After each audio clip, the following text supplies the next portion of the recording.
उड़ के बारे में जानकारी लेने वाले हैं। उड़, और उड़ के बारे में हम जानकारी लेते वक्त एक बात बड़ी ध्यान से समझने की कोशिश करेंगे। Whenever we are trying to express the probability, probability का मतलब होता है कि संभाव्यता, यानी कि हम एक्सप्रेस करना चाहते हैं किसी बात की संभाव्यता, पता नहीं है वास्तव में, पर संभाव्यता व्यक्त करने की कोशिश जिस लफ्ज द्वारा कोशिश करते हैं, तो दैट इज द मूड। सो मैं कहूँगा कि he would be a teacher. तो कहने का मतलब यहाँ पे ये आ जाता है कि वो टीचर होगा। तो टीचर होगा, तो कहने का मतलब होता है कि आई हैव नॉट कंफर्मेशन कि है ही। तो एक प्रकार का अंदाजा जिसे हम संभावना कहने की कोशिश कर रहे हैं, तो एक संभावना वुड बी द्वारा, उड़ द्वारा व्यक्त होती है। उसके बाद में सी वुड बी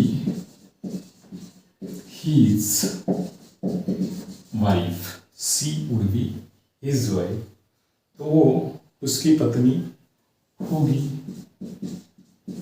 वो उसकी पत्नी होगी। यहाँ पे होगा, होगी, और यहाँ पे देखिए कि दे वुड बी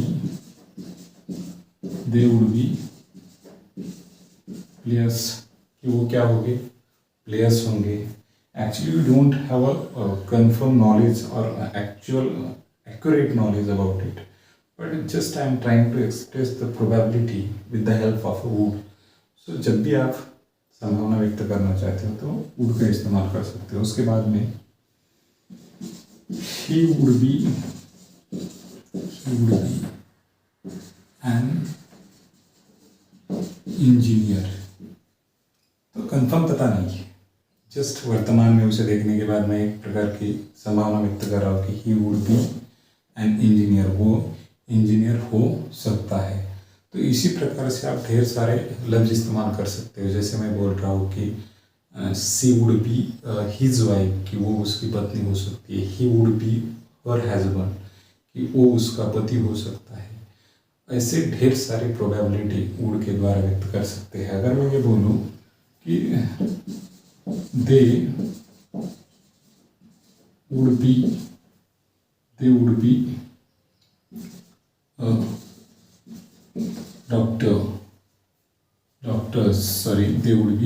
डॉक्टर्स, कि वे डॉक्टर्स होंगे। अब होंगे, तो ये बात कंफर्म नहीं है कि होंगे, तो मैं एक प्रोबेबिलिटी व्यक्त कर रहा हूँ, एक संभावना व्यक्त कर रहा हूँ। और यहाँ पे एक ही बात ध्यान में रखनी है आपको, whenever you are trying to express the probability, you should try to use the would, and that would will try to show you the probability. So आपको एक ही बात समझनी है कि संभावना किस प्रकार से व्यक्त की जाती है, तो would के द्वारा। Thank you.